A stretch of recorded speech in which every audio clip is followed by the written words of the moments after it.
ए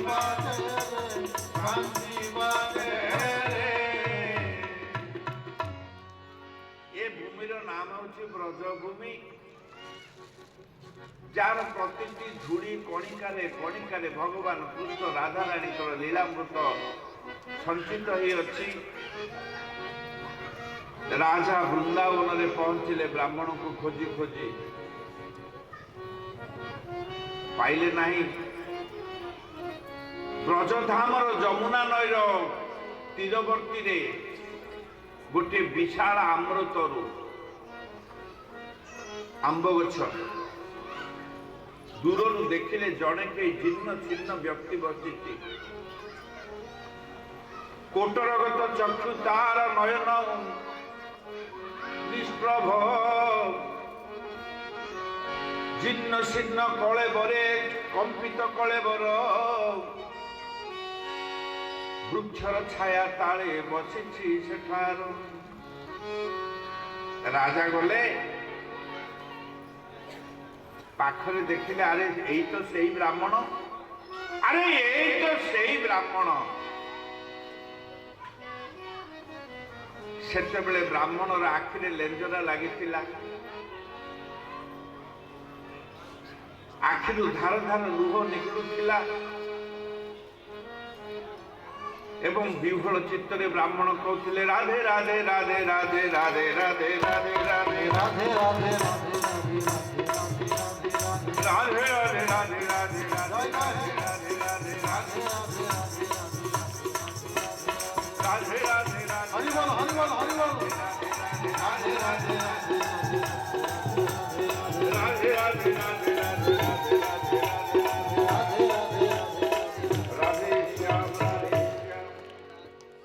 राजा मध्य किछि समय राधे राधे हेले, तांकर आखिरु मध्य लुह गली पड़िला। ब्राह्मणर दी चरण धरी राजा दंडवत प्रणाम कले। ब्राह्मणर भाव भंग हैला।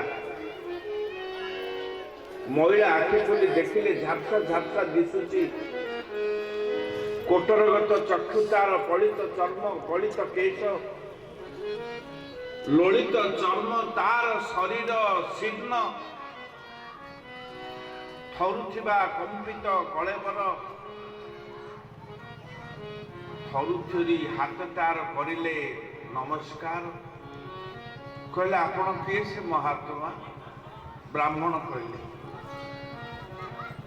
राजांकर कोह उठिला, कांदी पकेले, कहले हे ब्राह्मण, मु हूँ सी आपणकर भागवत कथा को बारण करी। आपण विपद भागवत कहबेनी, मो राज्य छाड़ी घर द्वार छाड़ी मु वृंदावन आसी भागवत दुई पद शुणा। एबे आपण माने विचार करंतु, ब्राह्मण भागवत कहिथिबे, ब्राह्मण केवल कांदिले। ब्राह्मण को देखी राजा कांदिले एवं परिशेष थर थर कंठरे ब्राह्मण कले, राजा आपणकर दयारु मोर भागवत दर्शन हैला। भागवत कहिबार ग्रंथ नुहे महाराज, भागवत अनुभवर ग्रंथ।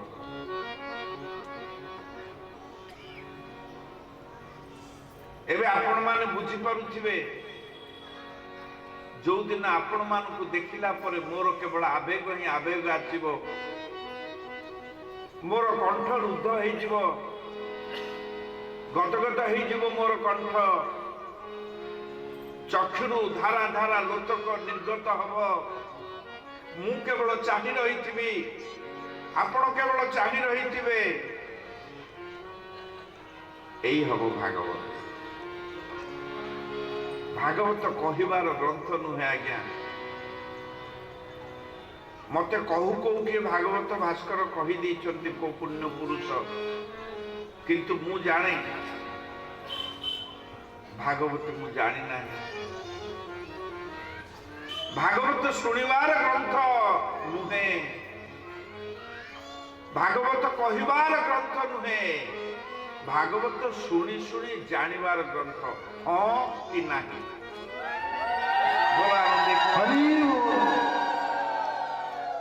गोविंद जय जय गोपाल जय जय गोविंद जय जय गोपाल जय जय राधा हरि बोलो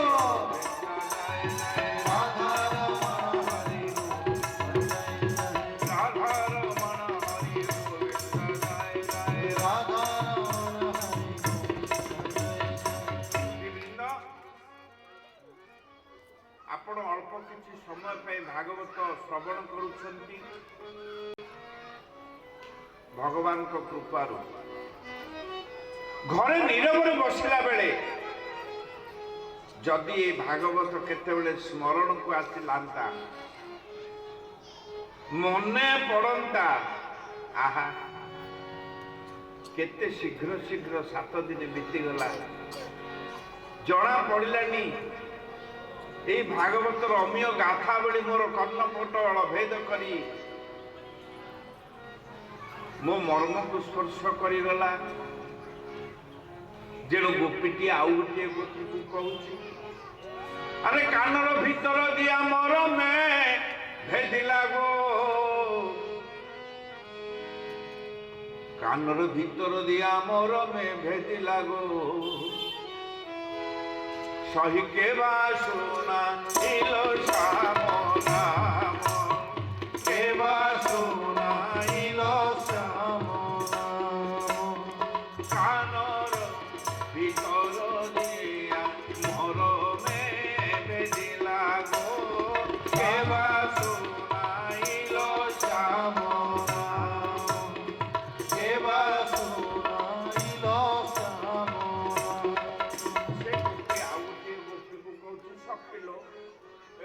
श्याम सुंदर श्याम श्याम बोली किए कहला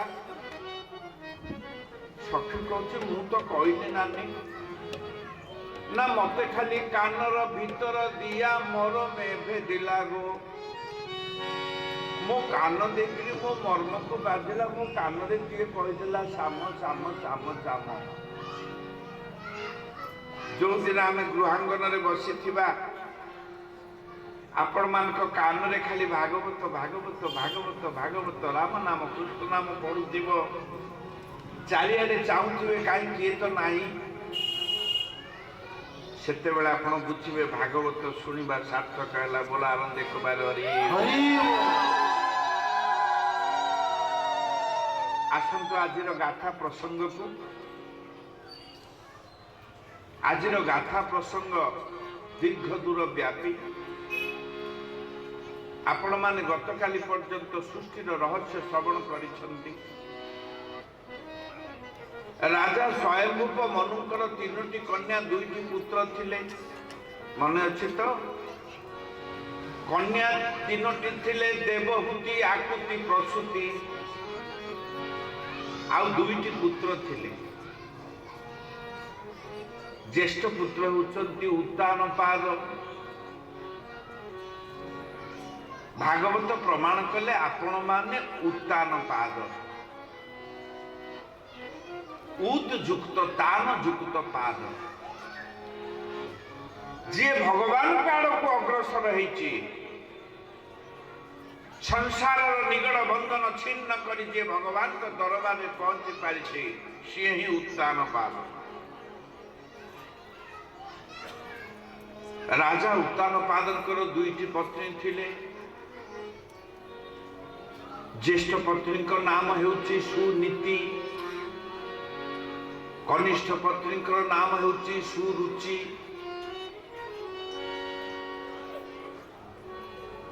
दुई पत्नी का 2टी पुओ बड़ रानी पुओ ध्रुव सान रानी पुओ उत्तम ध्रुव ज्येष्ठ उत्तम कनिष्ठ दिनकर घटना मु कहूँ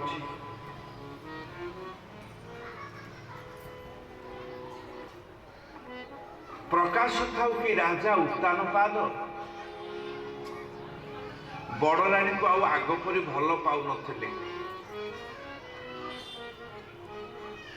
এই ସାଂସାରିକ ସାମାଜିକ ଆଦର ସବୁବେଳେ ସ୍ଥାୟୀ ନୁହେଁ। ଆଜି ଜଣେ ଜଣକୁ ଭଲ ପାଇଛି ତ କାଲିକି ନ ପାଇପାରେ।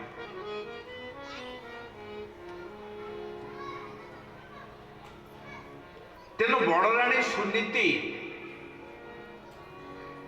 ଜ୍ୟେଷ୍ଠ ହେଲେ ମଧ୍ୟ ଗରିଷ୍ଠ ହେଲେ ମଧ୍ୟ ସେ ଦୟନୀୟ ଜୀବନ ଯାପନ କରୁଥିଲେ। କିନ୍ତୁ ପିଲା ଲୋକ ଧ୍ରୁବ ସେ ତ ଆମ ଛୋଟ ପିଲାଙ୍କ ପରି ମାତ୍ର 5 ବର୍ଷର। ଦିନେ ଖେଳୁ ଖେଳୁ ଦେଖିଲା ବାପାଙ୍କର କୋଳରେ ଉତ୍ତମ ବସିଛି।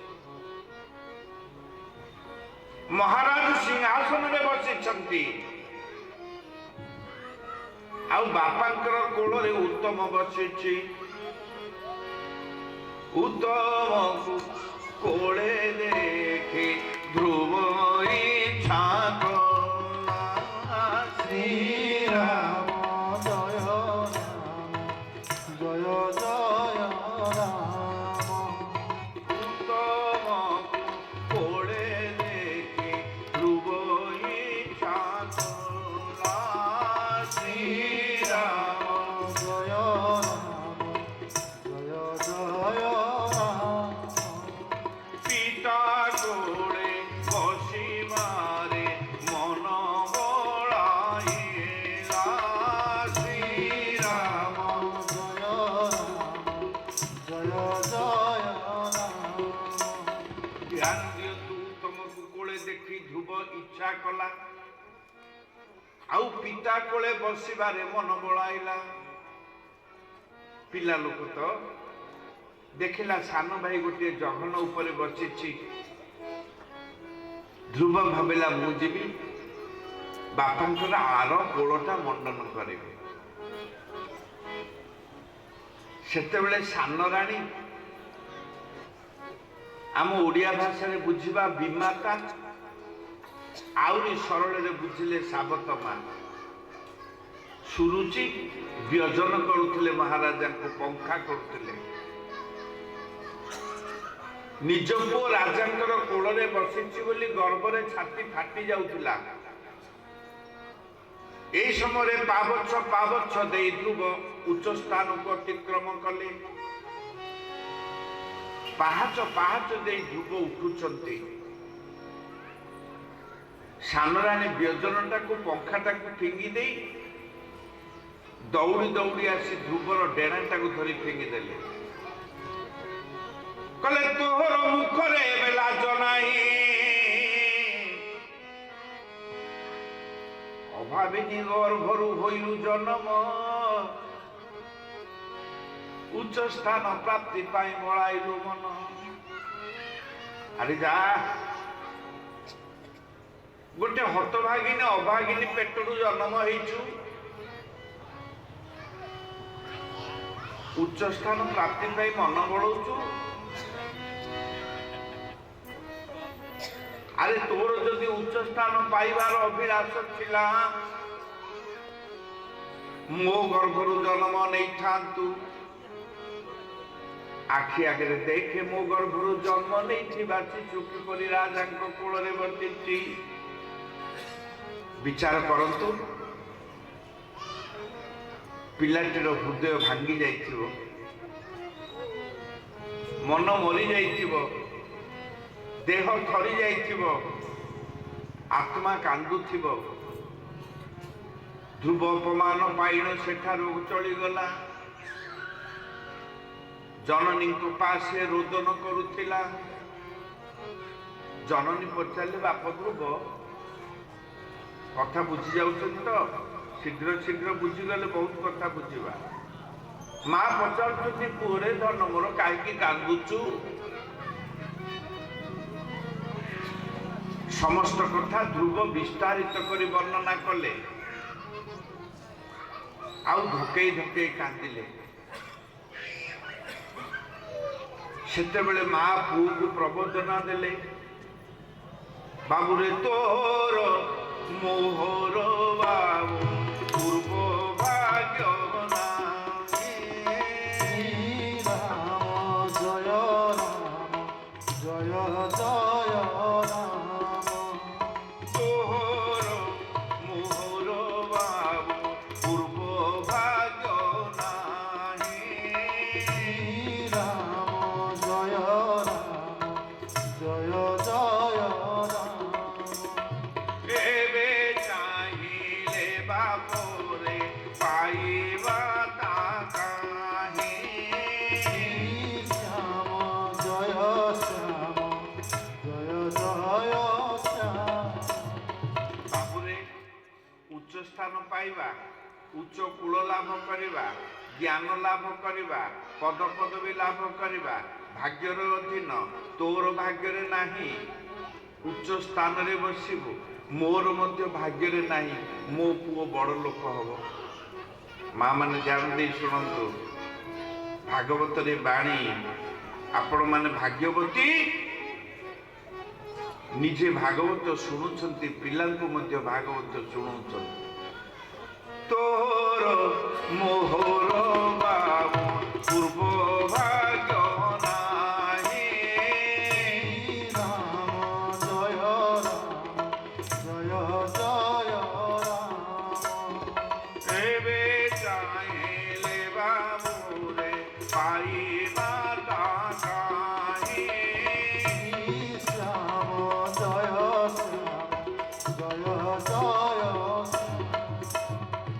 ଉଚ୍ଚ ସ୍ଥାନ ପ୍ରାପ୍ତିବାପ ଭାଗ୍ୟର ଅଧୀନ ରାମ ଜୟ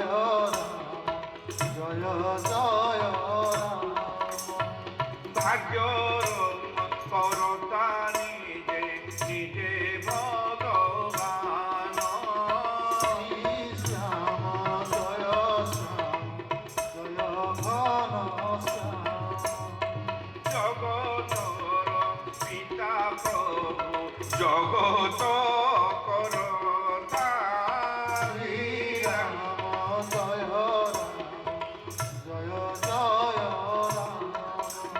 বাপরে ধর্ম মোর উচ্চ স্থান পাইবা ভাগ্যর অধীন। ভাগ্যর কর্তা অছন্তি নিজে ভগবান। ইয়ে জগতর পিতা সে যে জগত করতা।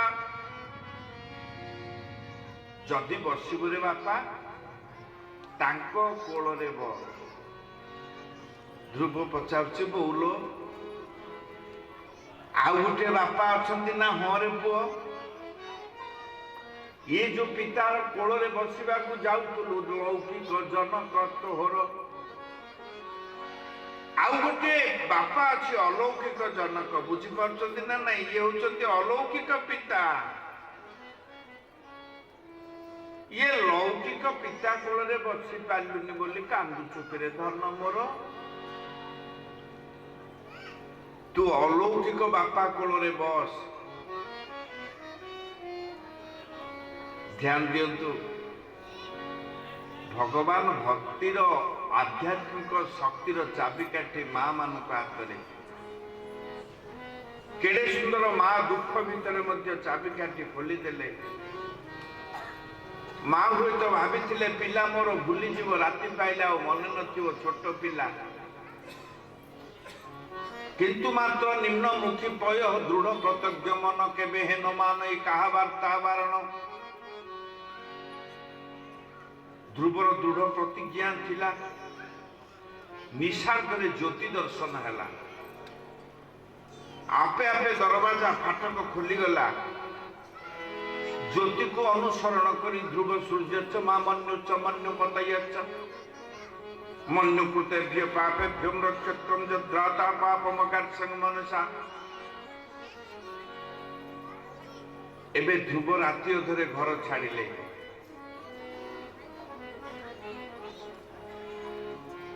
ଘର ଛାଡ଼ି ଛାଡ଼ି ଚାଲିଗଲେ। କଣ୍ଟକିତ ବନପଥ, ବନ୍ଧୁରିତ ଶିଳା ଶ୍ରେଣୀ। ଆଜ୍ଞା, ବନପଥଟା, ବଣର ରାସ୍ତାଟା ଆମ ଘରର ଚଟାଣ ଭଳି ଚିକଣ ନୁହେଁ। ଏଠି ଯେମିତି ବସିଛେ ବଣ ରାସ୍ତାଟା ସେଇଭଳି ନୁହେଁ। କୋଉଠି କଣ୍ଟା, କୋଉଠି ଲଟା, କୋଉଠି ପଥର, କୋଉଠି ଗଡ଼ଗଡ଼ିଆ ରାସ୍ତା, ଗୋଡ଼ କୋଉଠି ଖସିଯିବ, ପଡ଼ିଯିବ ମଣିଷ ଚାଲିଲା ବେଳେ। ତାକୁ ଅତିକ୍ରମ କରି କରି ଧ୍ରୁବ ଚାଲିଛନ୍ତି। ରାତି ପାଇ ପାଇ ଆସୁଛି, ସମ୍ପୂର୍ଣ୍ଣ ଭାବେ ପାଇନାହିଁ। ସେତେବେଳେ ସେ କାନରେ ଶୁଣିଲେ ହରି ନାରାୟଣ ନାରାୟଣ ହରି ହରି ହରି ନାରାୟଣ ନାରାୟଣ ହରି ହରି ଲକ୍ଷ୍ମୀ ନାରାୟଣ ନାରାୟଣ ହରି ବୋଲ ହରି ବୋଲ ଲକ୍ଷ୍ମୀ ନାରାୟଣ ନାରାୟଣ ବଦ୍ରୀ ନାରାୟଣ ନାରାୟଣ ହରି ହରି ବଦ୍ରୀ ନାରାୟଣ ନାରାୟଣ ରବି ନାରାୟଣ ନାରାୟଣ ହରି ହରି ରବି ନାରାୟଣ ନାରାୟଣ ରାମ ନାରାୟଣ ନାରାୟଣ ହରି ହରି ରାମ ନାରାୟଣ ନାରାୟଣ ହରି ହରି ଶ୍ୟାମ ନାରାୟଣ ନାରାୟଣ ହରି ହରି ଶ୍ୟାମ ନାରାୟଣ ନାରାୟଣ ନାରାୟଣ ନାରାୟଣ ନାରାୟଣ। ଆପଣ ବି ଅନୁମାନ କରିପାରିବେନି ଏଇ ନାରାୟଣ ନାରାୟଣ କହୁଥିବା ଲୋକଟି କିଏ? ଇଏ ହେଉଛନ୍ତି ସ୍ୱୟଂ ନାରଦ। ଧ୍ରୁବକୁ ବନ ପଥରେ ଏକାକୀ ଦେଖି କହିଲେ କୁହସ୍ତ୍ୱଂ କୁହସ୍ତ୍ୱଂ, ତୁମେ କିଏ ତୁମେ କିଏ ତୁମେ କିଏ? ଧ୍ରୁବ କୋହୁ ଉଠେ କାନ୍ଦିଲା, କହିଲା ହେ ମହାତ୍ମା, ଧ୍ରୁବ ନାମ ବୋଲାଏ ଅଧ୍ରୁବ ନାମ ଧ୍ରୁବ ରାମ ଜୟ ରାମ ଜୟ ଜୟ ରାମ ধ্রুব নাম বোলায়ে অধ্রুব নাম মোর শ্রীরাম জয় রাম জয় জয় রাম নির্মল মানসে হেলে মন্দির বাহার শ্রীরাম জয় রাম জয় জয় রাম ধ্রুব কହୁଛନ୍ତି কান্দি কান্দি হে মহাত্মা, ধ্রুব নাম ବୋଲାଇ ଅଧ୍ରୁବ ନାମ ମୋର। ଏଇଠି ଶବ୍ଦର ଅର୍ଥକୁ ଆସନ୍ତୁ। ଧ୍ରୁବ କହିଲେ ସତ୍ୟ, ଅଧ୍ରୁବ କହିଲେ ମିଥ୍ୟା। ଧ୍ରୁବ କହୁଛନ୍ତି ମୋ ନାଁଟା ସିନା ଧ୍ରୁବ ମହାତ୍ମା, ମୁଁ ଅସତ୍ୟ ଅଧ୍ରୁବ। ଧ୍ରୁବ ନାମ ବୋଲାଏ ଅଧ୍ରୁବ ନାମ ମୋର। ধ্রুব নাম ভোলাই অধ্রুব নাম ନିର୍ମଳ ମାନସେ ହେଲେ ମନ୍ଦିର ବାହାର। নির্মল মানসে মন্দির বাহার ଇଏ ଏତକରେ ଖୁସି ହେଇଗଲେ ନାରଦ। ତାକୁ କୋଳକୁ ନେଇଗଲେ, ଜଘନ ଉପରେ ବସେଇ ଦେଲେ। ଏଇଠି ଗୋଟିଏ କଥା ଆପଣମାନଙ୍କୁ କହୁଛି, ନିର୍ମଳ ମନ ହଉଛି ଭାଗବତର ବାର୍ତ୍ତା। ନିର୍ମଳ ମନ ହଉଛି ଭାଗବତର ବାର୍ତ୍ତା। ଯାହାର ମନ ନିର୍ମଳ ତାର କର୍ମ ନିର୍ମଳ। ଯାହାର ମନ ନିର୍ମଳ ନାହିଁ ତା କର୍ମ ମଧ୍ୟ। ଆପଣମାନେ କର୍ମଜୀବୀ ମଣିଷ, ରାତି ପାଇଲେ ଖଟିବାକୁ କିଏ କୁଆଡ଼େ ଯାଆନ୍ତି। ଘରୁ ଯଦି ନିର୍ମଳ ମନରେ ହସି ହସି ଯାଇଛନ୍ତି, କର୍ମଟି ମଧ୍ୟ ନିର୍ମଳ ହବ। ଯଦି ଘରୁ ଝଗଡ଼ା ଝାଟି କରି ବିଜି ବିଜି ହେଇକିରି ଚିଡ଼ି ଚିଡ଼ି ହେଇକିରି ଯାଇଛନ୍ତି, ଅବା ସ୍ତ୍ରୀକୁ ବାଡ଼ିଆ ପିଟା କରିକି ନାନାଦି କୁତ୍ସିତ ବାକ୍ୟ ବ୍ୟୟ କରି ଯାଇଛନ୍ତି, ଆପଣ ଲେଖି ରଖନ୍ତୁ। ମତେ ପଛକେ ମୋ ଗାଲରେ ଥୁମ୍ପି ଦେବେ, କାମଟି ହବ ନାହିଁ। ଅନ୍ନ ଭଲ ଥିଲେ ମନ ଭଲ, ମନ ଭଲ ଥିଲେ କର୍ମ ଭଲ। ଯଦି ସେଲୁନ ବାଲାର ମନ ଭଲ ନାହିଁ, ଆପଣ ଯଦି ସେଲୁନରେ ପହଞ୍ଚିଗଲେ କହିଲେ ବାପ ବାରିକ ପୁଅ ଟିକେ ବନେଇ ଦେଲୁ ଦାଢ଼ିଟା, ସେ ଦାଢ଼ିଟା ବନେଇବନି, ଥୋଡ଼ିଟା କାଟିଦବ। ସତ କି ମିଛ? ସତ। ହରି ବୋଲ। ଅତଏବ ଆଜିର ସିଦ୍ଧାନ୍ତ ହେଲା, ଅନ୍ନ ଶୁଦ୍ଧ ହେଲେ ମନ ଶୁଦ୍ଧ, ମନ ଶୁଦ୍ଧ ହେଲେ କର୍ମ ଶୁଦ୍ଧ। ପାଣି ଅଶୁଦ୍ଧ ହେଲେ ବାଣୀ ଅଶୁଦ୍ଧ। ପାଣିର ନାଁଟା ମୁଁ କହୁନି, ପାଣିଟା ଯଦି ଖରାପ ହେଲା ବାଣୀଟା ମଧ୍ୟ ଖରାପ ହେବ। ଆରେ ବାପା, ଭଲ ମନ୍ଦ ପେଟ ପୁରା ଖାଇବି ବୋଲି ଯଦି ସେ ପାଣି ପିଇଲୁ, ଆରେ ବୋକା, ଖାଦ୍ୟ ଖାଉନୁ, ତଳୁଟାକୁ କାହିଁକି ଅଣ୍ଡାଳୁଛୁ ରେ ବାପା? ବୁଝୁଛନ୍ତି ନା? ଆଉଥରେ ଖୋଲା ଖୋଲି କହିବେ। ପାଣି ଖରାପ ହେଲେ ବାଣୀ ଖରାପ, ବୁଝିଲେ? ହଁ ନା ନାଇଁ?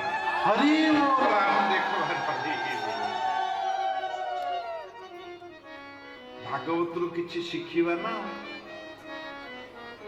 ଅନ୍ନ ଶୁଦ୍ଧ ହେଲେ କର୍ମ ଶୁଦ୍ଧ, କର୍ମ ଶୁଦ୍ଧ ମନ ଶୁଦ୍ଧ, ମନ ଶୁଦ୍ଧ ହେଲେ କର୍ମ ଶୁଦ୍ଧ।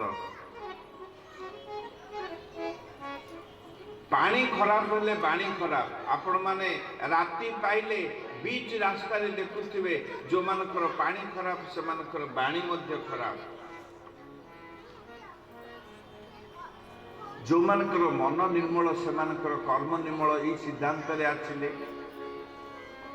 ତେଣୁ ଧ୍ରୁବ ମହାରାଜ କହୁଛନ୍ତି, ଧ୍ରୁବ ନାମ ବୋଲାଏ ଅଧ୍ରୁବ ନାମ ମୋର।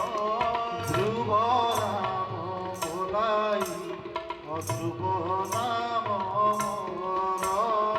ନିର୍ମଳ ମାନସେ ହେଲେ ମନ୍ଦିରୁ ବାହାର। ନିର୍ମଳ ମାନସେ ମନ୍ଦିରୁ ବାହାର। ଇଏ ନାରଦ ଖୁସି ହେଇଗଲେ, କହିଲେ ସଂସାରରେ ନିର୍ମଳ ମନ ଥିବା ପ୍ରାଣୀ ବିରଳ। ଆମେ ଏତେ ସଂଖ୍ୟାରେ ବସିଛେ, ଭାଗବତର ସୂତ୍ରରେ ଯଦି ନିର୍ମଳ ମନ ଯାହାର ଅଛି ଖୋଜି ଖୋଜି କଢାଯିବ, 100 କି 5ଟା 10ଟା ବାହାରିବ କି ନାହିଁ ସନ୍ଦେହ। କାରଣ ମନ ନିର୍ମଳ ଗୋଟିଏ ସାଧନାର କଥା, ସେ ହେଉଛି ମାନସିକ ତପସ୍ୟାର କଥା। ଆଜ୍ଞା, ଗୋଟିଏ ପ୍ରକାର ତପସ୍ୟା ଅଛି ବାଚିକ ତପସ୍ୟା,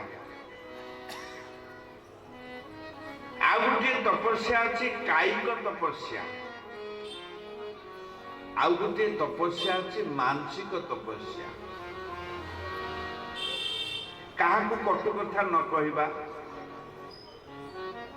ଅସତ୍ୟ ଭାଷଣ ନ କରିବା, ପରନିନ୍ଦା ପରଚର୍ଚ୍ଚା ନ କରିବା, ପର ଭାସ୍କୁଟି ନ ହେବା, ଯେତେବେଳେ କଥା କହିବା କେବଳ ହରି କଥା କହିବା। ଏହି ତପସ୍ୟାର ନାମ ହେଉଛି ବାଚିକ ତପସ୍ୟା। ସ୍ଥିର ଚିତ୍ତରେ ଭଗବାନଙ୍କର କଥା ମନେ ପକେଇ ପକେଇ ହୃଦୟ କନ୍ଦରରେ ଭଗବାନଙ୍କର সেই উল্লসিত গাথা প্রসঙ্গକୁ ପ୍ରତିଧ୍ୱନିତ କରିବା, ନୟନ ମନ ଏକନିଷ୍ଠ କରି ଭଗବାନଙ୍କୁ ଧ୍ୟାନ କରିବା, ଅଚଞ୍ଚଳ ଚିତ୍ତରେ ଗୋଟିଏ ସ୍ଥାନରେ ନୀରବରେ ବସିବା, ଯେମିତି ଆପଣମାନେ ଏବେ ବସିଛନ୍ତି। ମୁଁ ଆପଣମାନଙ୍କୁ ଧନ୍ୟବାଦ ଦେବି, କାରଣ ଆପଣମାନଙ୍କର ସ୍ୱଭାବ ଚଳଚଞ୍ଚଳ। ଆପଣମାନଙ୍କର ଛୋଟ ଛୋଟ ପିଲାମାନଙ୍କର ସ୍ୱଭାବ ଆହୁରି ଚଞ୍ଚଳ। କିନ୍ତୁ କି ଅଦ୍ଭୁତ ପ୍ରକ୍ରିୟା ଭଗବାନ କରିଛନ୍ତି, ଏଠି ସମସ୍ତେ ସ୍ଥିର। ଇଏ ହେଉଛି କାୟିକ ତପସ୍ୟା। ମନଟା ଭଗବାନଙ୍କୁ ଦେଲେ ସବଇ ମନୁ ପୃଷ୍ଠ ପଦାର ବିନ୍ଦୟ ଅରବ ଚାଂସି ବୈକୁଣ୍ଠ ଗୁଣାନୁବର୍ଣ୍ଣନେ କରଇ ହରି ମନ୍ଦିର ମାର୍ଜନ ସୁଶ୍ରୁତି ଚକାରାଚ୍ୟୁତ ସତ୍କତ ଉଦୟ। ଦିନ ଯାକ ମନଟା ଏଣେ ତେଣେ କାମରେ ଦେଲେ। ଦେଖନ୍ତୁ, ଏଇ କେତେ ଦିନ ସନ୍ଧ୍ୟା 7ଟା ହେଲେ ମନ ଛଟପଟ ହବ, କେମିତି ମୁଁ କାମ ସାରିବି, ଆସିଲେ ପଛକେ ରୋଷେଇ କରିବି, ଅବା କିଛି ପ୍ରସାଦ ମିଳିବ। ମୁଁ ଏକା ମଣିଷଟା ବା ଦୁଇଟା ମଣିଷ ଆମେ ସେଇ ପ୍ରସାଦରେ ଆଜିକ ପଛକେ ଚଳିଯିବୁ, ମୁଁ କେମିତି ପଳେଇ ଯିବି?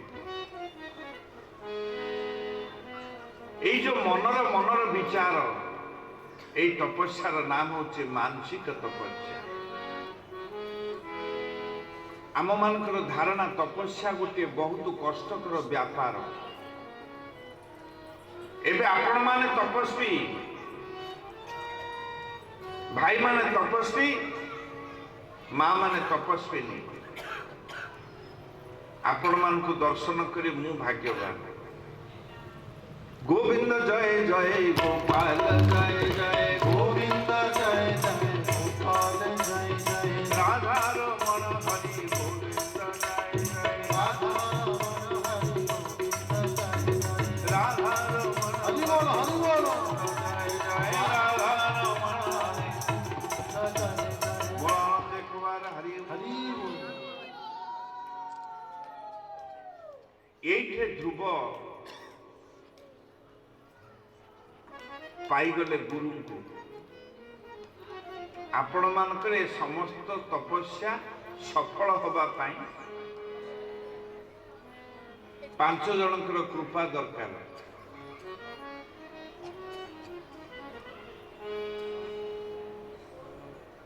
ପ୍ରଥମ କୃପା ହଉଛି ବାପା ମାର ଆଶୀର୍ବାଦ।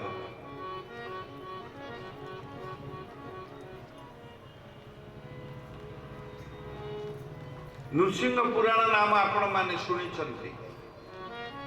ତାର ଅନ୍ତିମ ଅଧ୍ୟାୟର ପୂର୍ବବର୍ତ୍ତୀ ଅଧ୍ୟାୟରେ ପ୍ରଶ୍ନ କରୁଛନ୍ତି ରାଜା ଯୁଧିଷ୍ଠିର ନାରଦଙ୍କ ନିକଟରେ। ଯୁଧିଷ୍ଠିର ପଚାରୁଛନ୍ତି, ହେ ଦେବର୍ଷି ନାରଦ, କୋସ୍ତୀର୍ଥ ସର୍ବୋତ୍ତମଂ, କେଉଁ ତୀର୍ଥ ଜଗତରେ ଉତ୍ତମ ଅଟଇ? ପ୍ରଶ୍ନ କରେ ତାହା ଜାଣିବାର ପାଇଁ। ଜଗତରେ କୋଉ ତୀର୍ଥଟା ସବୁଠୁ ଉତ୍ତମ? ଗଙ୍ଗା ନା ଗୋଦାବରୀ ନା କାବେରୀ ନା ନର୍ମଦା ନା ତାପ୍ତି ନା ହିମାଳୟ ନା ବଦ୍ରୀନାଥ ନା ଦ୍ୱାରିକାନାଥ ନା ସୋମନାଥ? କୋଉଟା ତୀର୍ଥ ଉତ୍ତମ? ସେତେବେଳେ ନାରଦ କହିଲେ, ନାସ୍ତି ତୀର୍ଥ ପିତୃ ସମ ମାତୃଣା ତୀର୍ଥ ସମ। ପିତା ମାତା ଠାରୁ ତୀର୍ଥ ଜଗତରେ ନାହିଁ। ମନ ଦେଇ ଶୁଣ ଆହେ ପାଣ୍ଡବର ସାଇ। ଆପଣ ଏବେ ବୁଝିପାରୁଥିବେ, ଏଇଠି ଧ୍ରୁବ ପାଇଥିଲେ ମାର ଆଶୀର୍ବାଦ। ଏବେ ଦ୍ୱିତୀୟ ଆଶୀର୍ବାଦ ପାଇବାକୁ ଯାଉଛନ୍ତି। କୃପାର ନାମ ହେଉଛି ଗୁରୁ କୃପା। ନାରଦ ଆସିଛନ୍ତି, ଜଙ୍ଗ ଉପରେ ବଚେଇ ଦେଲେ।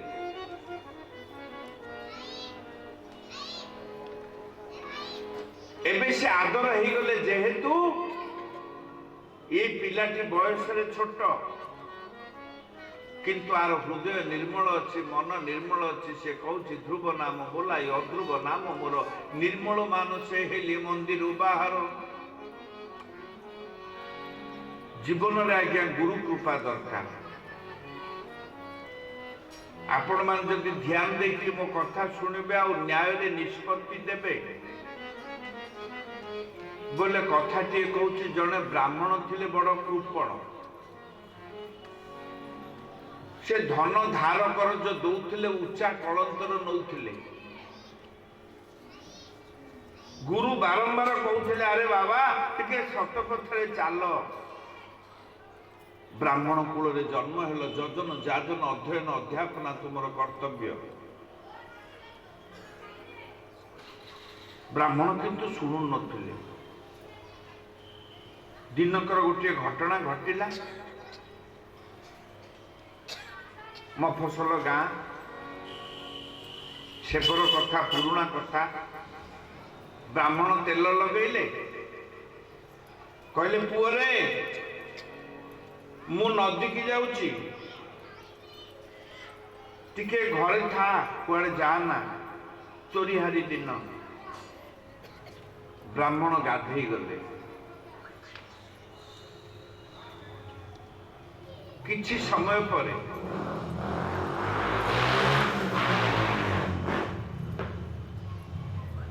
ठीक सही भली ब्राह्मण फेरी आसिले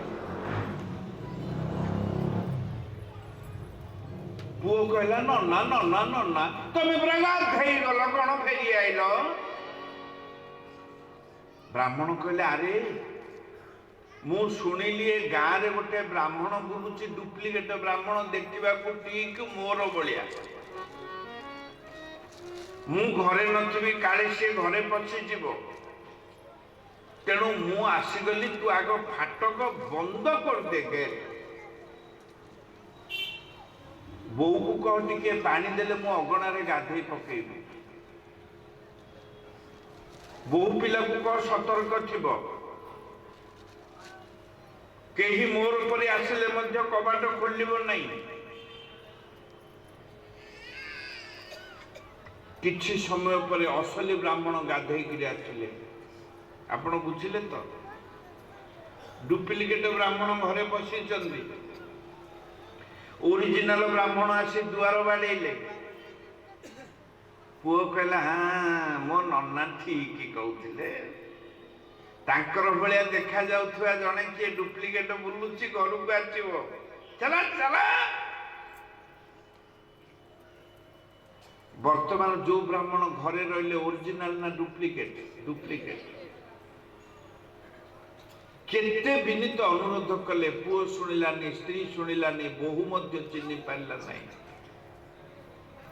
राज दरबार रे ब्राह्मण पहुंचले राजा को कहले महाराज मोर भरी दिशुथिबा मो आकृतिर जने ब्राह्मण मो घरे पची जाइछि मो घर को कहूची मोर मो संपत्ति को कहूची मोर मो स्त्री को कहूची मोर मो बहु पिला को कहूची मोर मो पुओ को कहूची मोर आपण मोर न्याय विचार करंतु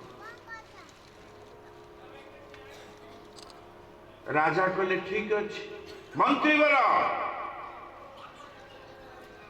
गृहरे थिबा ब्राह्मण को डकाओ वर्तमान राज दरबार दी जन जाक ब्राह्मण पहुंचले न्याय देबे तो आपण माने दी जन जाक ब्राह्मण पहुंचले डुप्लिकेट ब्राह्मण कहते महाराज गत वर्ष मो झील को शाशुघर पठेई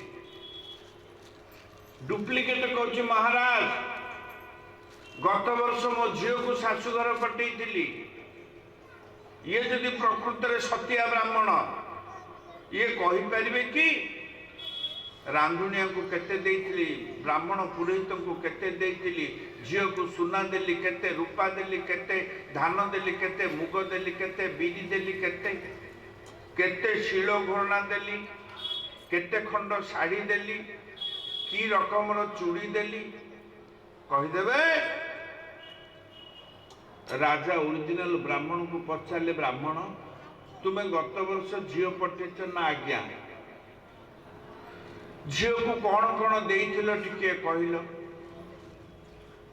ओरिजिनल ब्राह्मण कहले मणिमा वर्षे तले मु कौन देइथिली झील को मोर कणा मने अछि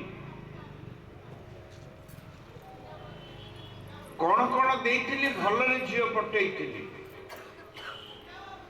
डुप्लिकेट ब्राह्मण कहले महाराज मु कहूची सुनंतु 7 भरी माड़े सुना देइथिली मो झील को 12 भरी रूपा देइथिली 8 बस्ता धान देइथिली 4 बस्ता चाउल देइथिली 1200 टंका देइथिली रांधुनिया को 1500 टंका देइथिली पुरोहित को ज्वाई को देइथिली चैन मुदी पाट एबे आपण माने विचार करंतु राजांकर रायटा का पक्षरे जाइथिबो ओरिजिनल पक्षरे कि डुप्लिकेट पक्षरे एबे तो ओरिजिनल ब्राह्मण किछि कहि पर नांती ना डुप्लिकेट ब्राह्मण निश्चय सर्वज्ञ रूप जेमती बदली पारंती मनर कथा मध्य जानी पारंती सामान्य लोक ही नथिबे मंत्री राजा को कान रे कहले मणिमा ଆଉ ଗୋଟିଏ ପରୀକ୍ଷା ଅଛି। ରାଜା କହିଲେ କଣ ନା ବ୍ରାହ୍ମଣୀକୁ ବୁଢ଼ୀକୁ ଡକାଯାଉ, ସିଏ ଚିହ୍ନିଦେବ ତାର ପ୍ରକୃତ ହଜବେଣ୍ଡଟା କିଏ। ଏବେ ବ୍ରାହ୍ମଣୀ ରାଜନଗରକୁ ଆସିଲେ। ରାଜା ପଚାରିଲେ ହେ ବ୍ରାହ୍ମଣୀ, ये दुई जन भितर तुमर प्रकृत पति परमेश्वर किए।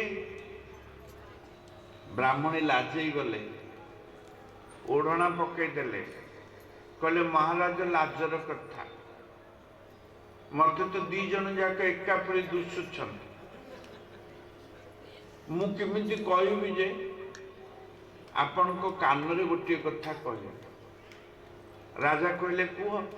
ब्राह्मणी धीरे धीरे गले, धीरे धीरे गले, धीरे धीरे गले, राजा कान रे फुसु फुसु होकर कौन कहले।